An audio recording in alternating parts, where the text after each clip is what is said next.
வடகிழக்கு பருவமழை குறித்து கடலூரில் மாண்புமிகு அமைச்சர் சி.வே. கணேசன் ஆய்வு. வடகிழக்கு பருவமழை குறித்து ஆய்வு மேற்கொள்ள மாண்புமிகு தமிழ்நாடு முதலமைச்சர் அவர்கள் கடலூர் மாவட்ட கண்காணிப்பு அதிகாரியாக மோகன் அவர்களை நியமித்தார்.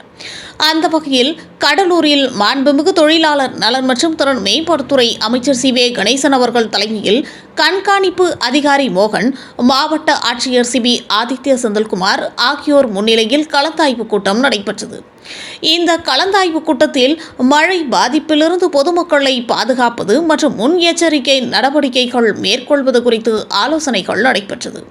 இக்கூட்டத்தில் கடலூர் சட்டமன்ற உறுப்பினர் ஐயப்பன், மாநகராட்சி மேயர் திருமதி சுந்தரி ராஜா, மாவட்ட காவல் கண்காணிப்பாளர் எஸ். ஜெயக்குமார், மாநகராட்சி துணை மேயர் தாமரை செல்வன், மாவட்ட வருவாய் அலுவலர் ராஜசேகரன், மாவட்ட ஊரக வளர்ச்சி முகாமின் கூடுதல் ஆட்சியர் திருமதி பிரியங்கா, சிதம்பரம் சார் ஆட்சியர் கிஷன்குமார், பயிற்சி ஆசிரியர் திருமதி மாலதி மற்றும் நீர்வளத்துறை, சுகாதாரத்துறை, காவல்துறை, உள்ளாட்சித்துறை என பல்வேறு துறைகளை சார்ந்த அரசு அதிகாரிகள் பலர் கலந்து கொண்டனர்.